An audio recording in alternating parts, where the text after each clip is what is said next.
बालिका उच्च माध्यमिक आदर्श विद्या मंदिर मालपुरा द्वारा संचालित ऑनलाइन क्लास में मैं गोवर्धन शर्मा आपका स्वागत करता हूँ। कक्षा 12 राजनीति विज्ञान विषय पढ़ रहे थे। राजनीति विज्ञान विषय के अंदर हमारे न्यायपालिका चल रही थी। न्यायपालिका के अंदर न्यायपालिका का जो गठन है वो हमने देख लिया और न्यायाधीशों की नियुक्ति किस प्रकार होती है और उन्हें पद से किस प्रकार हटाया जा सकता है, उसकी क्या क्रियाविधि है वो हमने कल जो है देख लिया था। आज सर्वोच्च न्यायालय के जो क्षेत्राधिकार हैं वो हमें पढ़ने हैं कि सर्वोच्च न्यायालय जो है इसके कौन कौन से कार्य या क्षेत्राधिकार हो सकते हैं। ठीक है, सर्वोच्च न्यायालय की आधिकारिकता और शक्तियों की प्रकृति और विस्तार के अनुसार किसी भी अन्य देश के सर्वोच्च न्यायालय की तुलना में अधिक होती है। ठीक है, उसकी क्या क्या चीजें, एक तो उसकी अधिकारिता है ना, जो उससे अधिकार प्राप्त हुए हैं वो, और उसकी शक्तियां, इनकी प्रकृति जो है और उन प्रकृति का विस्तार वो अन्य देशों की अपेक्षा अधिक होती है और वो जो अधिक होती है वही उसको शक्तिशाली बनाती है। ठीक है, या सर्वोच्चता प्रदान करती है। अमेरिका के सर्वोच्च न्यायालय की तरह यह है परिसंघीय न्यायालय मूल अधिकारों का संरक्षण तथा संविधान का अंतिम व्याख्याकार है। भारत का जो सर्वोच्च न्यायालय हमारे जो मूल अधिकार हैं जो हमें राज्य प्रदान करता है, 6 प्रकार के मूल अधिकार अनुच्छेद 12 से लेके 35 तक राज्य हमें प्रदान कर रखा है। उनके अधिकार की मतलब उनके संरक्षण की, उनकी रक्षा करने की, और संविधान का अंतिम व्याख्याकार। ठीक है, भारतीय संविधान में क्या लिखा हुआ है उसकी व्याख्या क्या हो सकती है अथवा उसका संरक्षण, ये कार्य करने का जो कार्य है वो किसके पास है, भारतीय संघीय न्यायालय के पास में है। जबकि इंग्लैंड के हाउस ऑफ लॉर्ड्स को न्यायिक समिति की तरह देश के सभी और आपराधिक मामलों में अपील का अंतिम न्यायालय भी है। भारत के अंदर तो संविधान की प्रकृति किस प्रकार की है, लिखित संविधान। ठीक है, इसलिए हमने उस लिखित संविधान के माध्यम से संविधान का संरक्षण करने का जो अधिकार है वो सर्वोच्च न्यायालय को दे रखा है।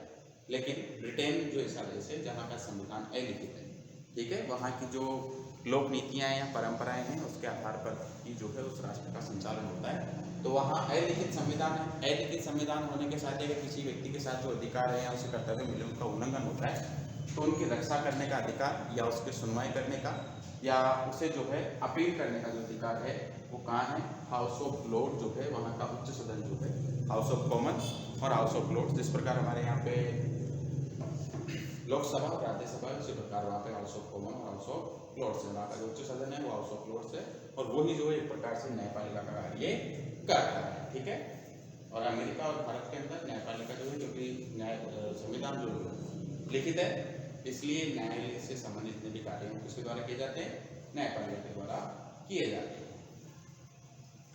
भारत की जो न्यायालय है इसको हमने 5 प्रकार के अधिकार दे रखे हैं। अब वो कौन कौन से हैं उनको हम देखते हैं इस प्रकार से।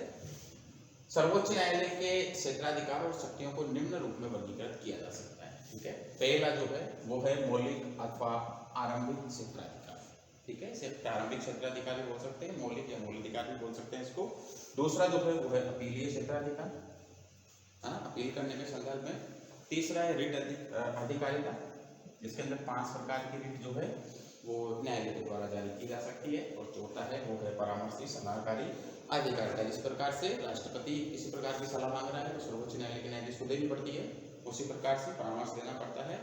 तो वो जो है ये इसका चौथा प्रकार है। अब सबसे पहला जो है हमारे मौलिक अथवा आरंभिक क्षेत्राधिकार, हम उसको पढ़ते हैं। अनुच्छेद 131 के अंदर, भारतीय संविधान के अनुच्छेद 131 के अंदर के अंतर्गत सर्वोच्च न्यायालय के मौलिक अधिकारों का वर्णन किया गया है। ठीक है, सर्वोच्च न्यायालय हमारे भारतीय संविधान के कौन से अनुच्छेद में दे रखा है भाई, 124 के अंदर सर्वोच्च न्यायालय है।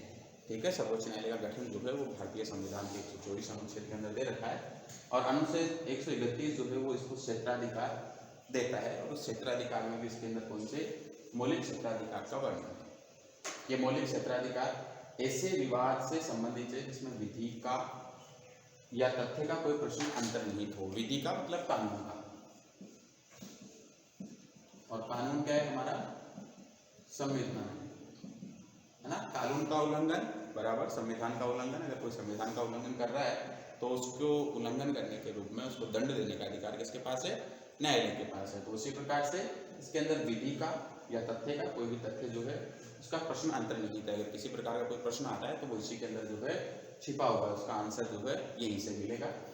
जिस पर कोई विधिक अधिकार का अस्तित्व अथवा विस्तार निर्भर करता है, और इसका विस्तार करने की, उसकी व्याख्या करने का अधिकार तो हमने किसको दे रखा है? सर्वोच्च न्यायालय को दे रखा है। ठीक है, इसके अंतर्गत सर्वोच्च न्यायालय के 3 तरह के मामलों की सुनवाई करता है। 3 प्रकार के मामले हो सकते हैं जिनकी सुनवाई करता है सर्वोच्च न्यायालय मौलिक अधिकार या आरंभिक क्षेत्राधिकार के अंतर्गत। पहला कौन सा है? एक और भारत सरकार और किसी राज्य या राज्यों एवं दूसरे की और या जैसे 2 राज्य हैं, ठीक है, 2 राज्यों के मध्य, चलिए यहाँ से पहला नंबर ये दूसरा भारत सरकार तथा एक या अधिक संघ के राज्यों के बीच में कोई विवाद हो। केंद्र सरकार के मध्य या राज्य सरकार के मध्य उनके जो शक्तियां दे रखी है, उनको 7वीं अनुसूची के तहत जो शक्तियों का विभाजन कर रखा है, उसको लेकर किसी प्रकार का विवाद होता है तो उससे संबंधित या उस विवाद को निपटाने के लिए जो है सर्वोच्च न्यायालय का जो मौलिक अधिकार है या आरंभिक क्षेत्राधिकार है, उसके तहत सर्वोच्च न्यायालय उसके संज्ञान लेता है या उसकी सुनवाई करता है। दूसरा है, एक और भारत सरकार हो और दूसरी ओर राज्य या राज्यों एवं दूसरी ओर एक या अधिक अन्य राज्यों के बीच में विवाद हो। जैसे 2 राज्य हैं, 2 राज्यों के मध्य जल विभाजन को लेकर अगर कोई झगड़ा हो, ठीक है ना, उस झगड़े का निपटारा करना हो। जैसे केरल, तमिलनाडु और आंध्र प्रदेश के अंदर पेरियार नदी के और कावेरी नदी के जल विभाजन को लेकर झगड़ा है, ठीक है ना। भारत और मध्य प्रदेश के अंदर पहले चंबल नदी के जल को विभाजन को लेकर झगड़ा था। भारत और गुजरात के मध्य जो सीमा कर है उसको लेके भी कई बार झगड़ा होता रहता है। तो इनसे संबंधित अगर कोई 2 राज्यों के मध्य या भारत सरकार या किसी एक या एक से अधिक राज्य के मध्य अगर कोई किसी प्रकार का विवाद होता है तो उस विवाद को निपटाने के लिए उसकी सुनवाई करने का जो अधिकार है वो भी सर्वोच्च न्यायालय के मौलिक अधिकार के अंतर्गत सम्मिलित किया जाता है। या परस्पर 2 या 2 से अधिक राज्यों के बीच में किसी प्रकार का विवाद हो तो उस समय भी जो है 3 प्रकार की होगी।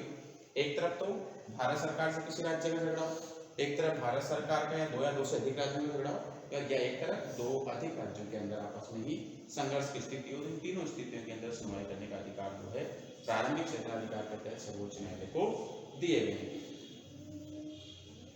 ध्यान रहना चाहिए, ध्यातव्य है।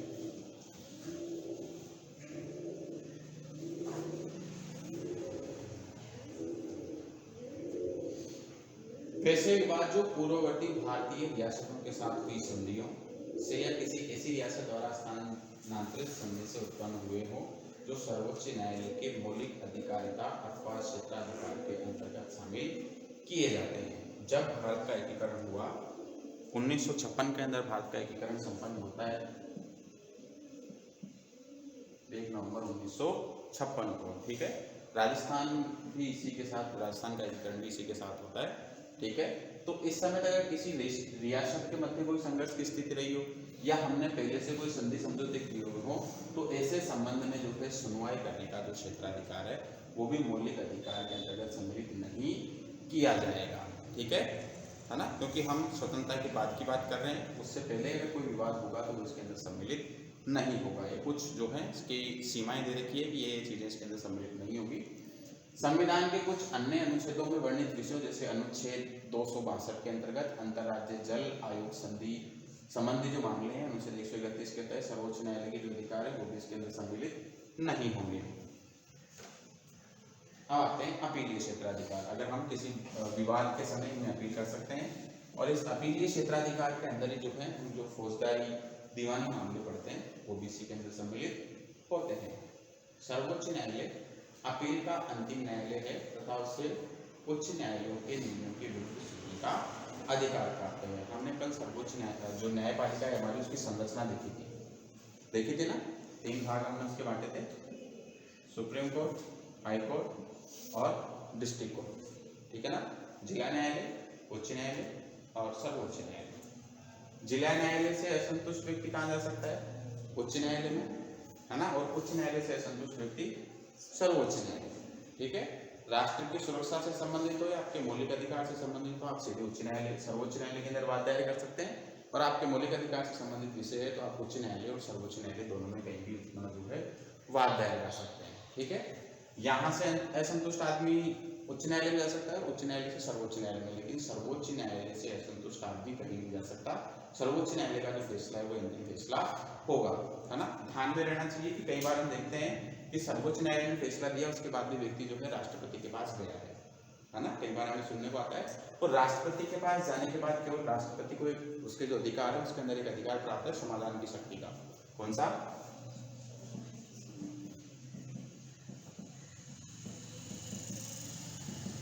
समाधान की शक्ति है ना। किसी व्यक्ति को अगर फांसी की सजा दे दी गई है तो उस फांसी की सजा को जो है उसका रूप परिवर्तन कर सकता है ना। जैसे उसको आजीवन कारावास में बदल सकता है, किसी को आर्थिक दंड ज़्यादा दिया है तो उसको कम कर सकता है, तो वो उसके पास जो है समाधान की शक्ति के तहत जाता है, लेकिन इसके निर्णय के विरुद्ध किसी के पास नहीं जा सकते हैं। ठीक है, ये बात इसने कही है कि उच्च न्यायालय जितने भी हैं उनसे असंतुष्ट व्यक्ति जो है सर्वोच्च न्यायालय के अंदर अपना वाद दायर कर सकता है। अनुच्छेद 132, 33, 34 और 36 में सर्वोच्च न्यायालय की अपील अधिकारिता स्पष्ट की गई है। 4 अनुच्छेद है हमारे, इन चारों अनुच्छेद के अंदर सर्वोच्च न्यायालय के अंदर कौन कौन सी प्रकार की अपील की जा सकती है इन्हें स्पष्ट किया गया है। आपके बुक में दिया हुआ नहीं होगा, शायद आप नोट कर लें। संवैधानिक जो मामले हैं जिसमें अनुच्छेद 132 संविधान से संबंधित जितने मामले हैं वो 132 के तहत उच्च न्यायालय के किसी निर्णय पर चाहे वह दीवानी हो, सिविल अथवा फौजदारी में किसी भी कार्यवाही से संबंधित हो, सर्वोच्च न्यायालय में अपील की जा सकती है। नेक्स्ट है संवैधानिक मामले में, ये तो हो गया ना। दूसरे शब्दों में यदि किसी उच्च न्यायालय में किसी निर्णय, डिक्री या अंतिम आदेश से कोई ऐसा प्रश्न जुड़ा हो जो संविधान से संबंध विधि का सारवान प्रश्न है। सारवान विधि का सारवान का मतलब विधि के तहत जो संविधान है उसके तहत इसके वर्णित विषयों के अंदर से कोई विषय हो, उच्च न्यायालय उस आशय का प्रमाण देता है तो सर्वोच्च न्यायालय में अपील की जा सकती है ना। जमीनी विवाद को लेकर कई बार डिग्री का जो है मामला हो जाता है, इस डिग्री के मामले को हो या उच्च न्यायालय के इस निर्णय को लेकर हो तो इसके संबंध में जो है सर्वोच्च न्यायालय में सीधे अपील की जा सकती है। नेक्स्ट आते हैं दीवानी मामले। अनुच्छेद 133 जो है इसके अंदर उच्च न्यायालय के निर्णयों के विरुद्ध सर्वोच्च न्यायालय में अपील की जा सकती है जब उच्च न्यायालय प्रमाणित कर दे कि उस मामले का संबंध सार्वजनिक महत्व के किसी सार्वभौमिक कानून से है।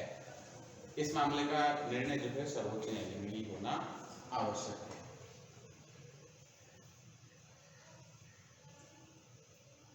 फिर आते हैं आपराधिक या फौजदारी मामले। इसमें दीवानी मामले तो घरेलू हिंसा से संबंधित हो गए, संपत्ति वगैरह से संबंधित हो गए। दीवानी मामलों के अंदर जो है फौजदारी मामलों के अंदर क्या क्या चीजें आती है, 134 के अंदर दे रखा है।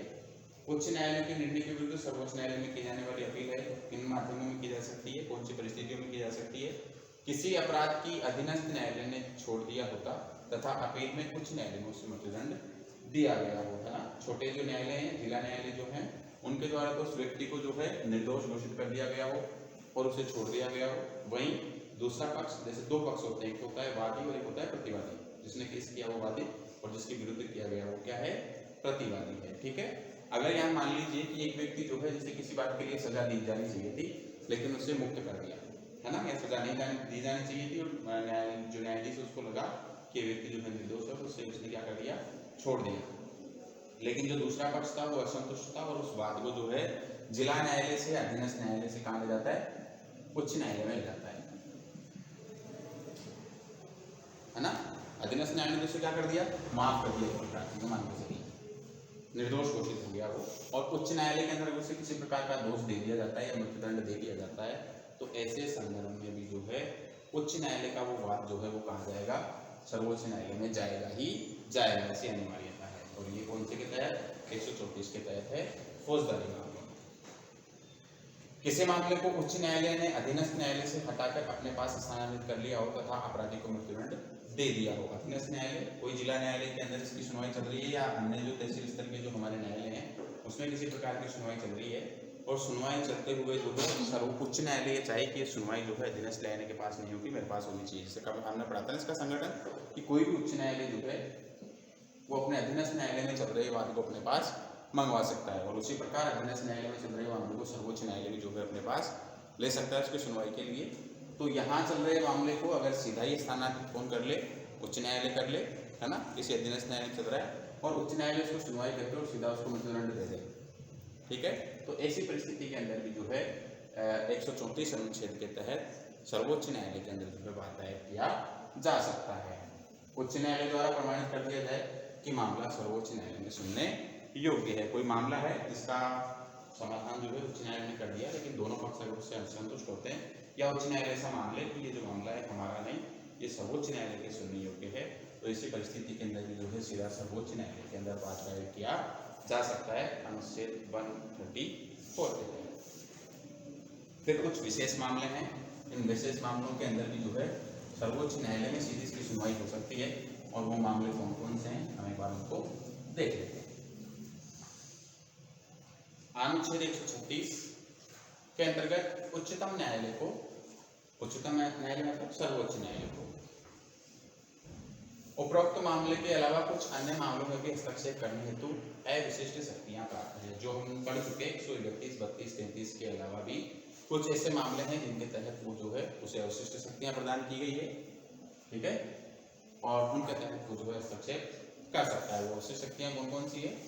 विशिष्ट मामलों के अंतर्गत सर्वोच्च न्यायालय के विवेक के अनुसार, है ना, उसके विवेक के आधार पर भारत के राज्य क्षेत्र में किसी न्यायालय अथवा अधिकरण द्वारा किसी वाद या मामले में पारित किए गए या दिए गए किसी निर्णय, डिक्री, अवधारणा, दंडादेश या आदेश की विशेष अनुमति दे सकता है। किसी भी न्यायालय के अंदर, सर्वोच्च न्यायालय के अलावा कोई न्यायालय के अंदर किसी प्रकार का वाद चल रहा है, ठीक है, या किसी अधिकरण के द्वारा चल रहा है जिसके अंदर कोई मामला हो वाद या विवाद का, और वो मामले कौन कौन से हो सकते हैं? किसी निर्णय को लेकर हो सकते हैं, कोई किसी प्रकार की डिक्री को लेकर हो सकते हैं, जो सरकार के द्वारा आदेश दिए जाते हैं ना, उसको भी हम डिक्री बोल सकते हैं ना। जैसे मान लीजिए कि आपके मध्य और किसी व्यक्ति के मध्य आपका जमीनी संघर्ष चल रहा है या कोई अन्य प्रकार का मामला चल रहा है, या सरकार आदेश देती है ना कई बार 15 दिन के अंदर अंदर यहाँ से सफाई हो जानी चाहिए, है ना, न्यायिक सक्रियता के तहत, अभी हमारी न्यायिक सक्रियता पढ़ेंगे, तो उसके तहत अगर सरकार के द्वारा कोई आदेश भी दिए जाते हैं तो वो भी डिक्री के अंदर आते हैं। कोई अवधारणा, कोई दंड के लिए आदेश दिया गया हो, तो ऐसी परिस्थिति के अंदर भी जो है सीधा विशिष्ट मामले जो हैं वो होते हैं, और इनके तहत भी सर्वोच्च न्यायालय के अंदर सुनवाई हो सकती है। यहाँ पे ध्यान रखने वाली बात यह है कि सशस्त्र बलों से संबंधित किसी विधि द्वारा या अनेक उनके अधीन गठित किसी न्यायालय या अधिकरण द्वारा पारित किए गए किसी निर्णय, अवधारणा, दंडादेश या आदेश से संदर्भ में उच्च न्यायालय को अवशिष्ट शक्तियां प्राप्त नहीं है। किसी भी सेना से संबंधित हो, है ना, सैनिक बल या अर्धसैनिक बल, उनके खुद के अपने न्यायालय होते हैं, ठीक है। वो एक मूवी आई ना रुस्तम करके, तो उसमें अलग से सैनिक न्यायालय होते हैं। किसी भी सैनिक के ऊपर जो है सामान्य न्यायालय के अंदर सुनवाई करने का अधिकार नहीं होता है, ठीक है। उनसे संबंधित जो भी निर्णय, फैसले जो देने, उनके मूल अधिकार जो है वो हमारे से अलग होते हैं, हाँ, जितने अधिकार हमें प्राप्त, उतने अधिकार उनको प्राप्त नहीं होते, उनके अधिकार वगैरह सब कुछ अलग है सेना के जवानों के, तो उनके लिए उनके अलग से जो है मिलिट्री कोर्ट होते हैं, और वहीं पे उनकी सुनवाई वगैरह होती है, ठीक है। सर्वोच्च न्यायालय, उच्च न्यायालय, किसी अधीनस्थ न्यायालय में उनसे संबंधित वाद दायर नहीं किए जा सकते। रिट अधिकारिता, 5 प्रकार की रिट जो है सर्वोच्च न्यायालय के द्वारा जारी की जाती है, और वो कौन कौन सी है हम उनको देखते हैं। संविधान के अनुच्छेद 32 के तहत नागरिकों के मौलिक अधिकारों की रक्षा हेतु सर्वोच्च न्यायालय द्वारा बंदी प्रत्यक्षीकरण पहली रिट, परमादेश निषेध दूसरी, अधिकार दृश्य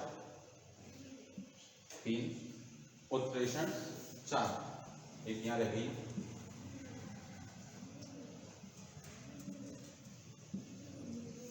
ठीक है। ये 5 प्रकार की रिट जो है जारी की जाती है। ये रिट अधिकारिता संविधान के मूल ढांचे का हिस्सा है। इसका अर्थ है कि संसद इस शक्ति को न तो कम कर सकती है और न ही समाप्त कर सकती है। सर्वोच्च न्यायालय के द्वारा 5 प्रकार की रिटें जो है वो जारी की जाती है। जैसे बंदी प्रत्यक्षीकरण, किसी व्यक्ति को जो है बंदी बना लिया, है ना। अगर किसी महिला को बंदी बना रहे हैं, है ना, किसी अपराध में, तो एक महिला कांस्टेबल का होना अनिवार्य है। उसकी उपस्थिति के अंदर जो है किसी महिला को बंदी बनाया जा सकता है। या किसी अन्य व्यक्ति को बंदी बनाया तो उसे 24 घंटे के अंदर अंदर जो है अदालत में, मजिस्ट्रेट के पास, या फिर अभी 2019 से अधिकार दे दिए जो वाले पुलिस के जो अधिकारी होते हैं, IPS, RPS, इनके पास जो है उसको प्रस्तुत करना होता है। 24 घंटे के अंदर अंदर उसको पेश करना होगा। बंदी को बंधक बना के नहीं रख सकते आप, ठीक है। जैसे वो आपने पढ़ा होगा ना, एक काला कानून आया था, इसमें ना तो वकील, जलील, वकील, दलील कुछ नहीं कर सकते आप, ठीक है। तो वैसा नहीं है ये, इसमें आपको अगर किसी व्यक्ति को बंदी बनाया है तो उसे 24 घंटे के भीतर भीतर जो है आपको उसे पेश करना होगा न्यायाधीश के समक्ष, ठीक है। और इन 24 घंटे के अंदर जो आने का समय है उसको काउंट नहीं किया जाता, यात्रा का समय इसके अंदर नहीं जोड़ा जाता, ठीक है। इसी प्रकार कई प्रकार के परमादेश, निषेध, अधिकार, प्रश्न और उत्प्रेषण जो है वो सर्वोच्च न्यायालय के द्वारा दिए जाते हैं। 5 प्रकार के उसके अधिकार हैं जो न तो कहीं किसी भी परिस्थिति के अंदर कम होंगे, ठीक है, और न ही संसद के द्वारा उनको समाप्त किया जा सकता, ठीक है। इसके बाद इसका परामर्श या सलाहकारी अधिकारिता जो है उसको हम देख लेते हैं।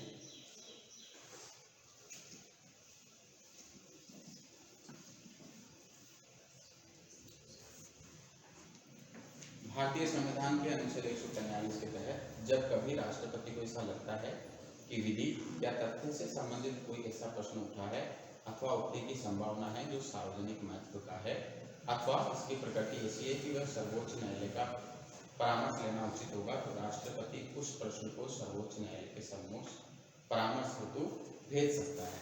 अगर कोई विषय ऐसा आ गया कि जिसमें राष्ट्रपति को लग रहा है कि यार ये जो है संविधान से संबंधित है और इसके बारे में ठीक से मुझे ध्यान नहीं है और इसकी विशेष जानकारी प्राप्त करने के लिए मुझे न्यायालय की आवश्यकता हो सकती है, तो सर्वोच्च न्यायालय के न्यायाधीश के पास पत्र भेज सकता है और सलाह ले सकता है, ठीक है। अब उसकी ली हुई सलाह को मानने के लिए राष्ट्रपति बाध्य नहीं है, ठीक है। और कोई व्यक्ति पूछ भी नहीं सकता कि साहब आपने क्या सलाह मांगी, है ना तो न्यायाधीश से पूछ सकता है, ना राष्ट्रपति से पूछ सकता है, ठीक है। सलाह मांग रहा है अगर सर्वोच्च न्यायालय के न्यायाधीश से राष्ट्रपति के द्वारा सलाह मांगी जा रही है, तो ना तो सर्वोच्च न्यायालय का न्यायाधीश सलाह देने के लिए बाध्य है ना, ऐसी अनिवार्यता नहीं है, कहीं भी संविधान में लिखा हुआ नहीं कि वो उसके ऊपर सलाह देगा ही देगा, ठीक है। और ना ही ऐसा कहीं लिखा हुआ है कि अगर उसने सलाह दे दी तो उसे राष्ट्रपति स्वीकार करें, ठीक है। दोनों आपस में एक दूसरे के लिए क्या है, स्वतंत्रता है, सलाह ले भी सकता है, दे भी सकता है, उसे मान भी सकता है और नहीं भी मान सकता है। सर्वोच्च न्यायालय उसकी सुनवाई कर उस पर अपना जो परामर्श है राष्ट्रपति को भेज सकता है। सर्वोच्च न्यायालय द्वारा किया गया परामर्श राष्ट्रपति द्वारा बाध्यकारी नहीं होता। जो बात मैंने अभी बताई ना आपको कि बाध्यकारी नहीं है, वो चाहे तो स्वीकार करे उसको माने और चाहे तो उसे नहीं माने, दोनों प्रकार की उसे स्वतंत्रताएं हैं।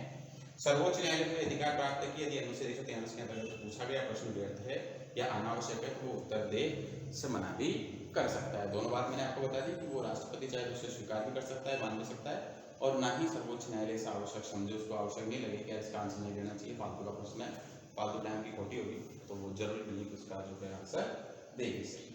इसके बाद आता है न्यायिक सक्रियता, वो हम नेक्स्ट क्लास में देखेंगे। धन्यवाद।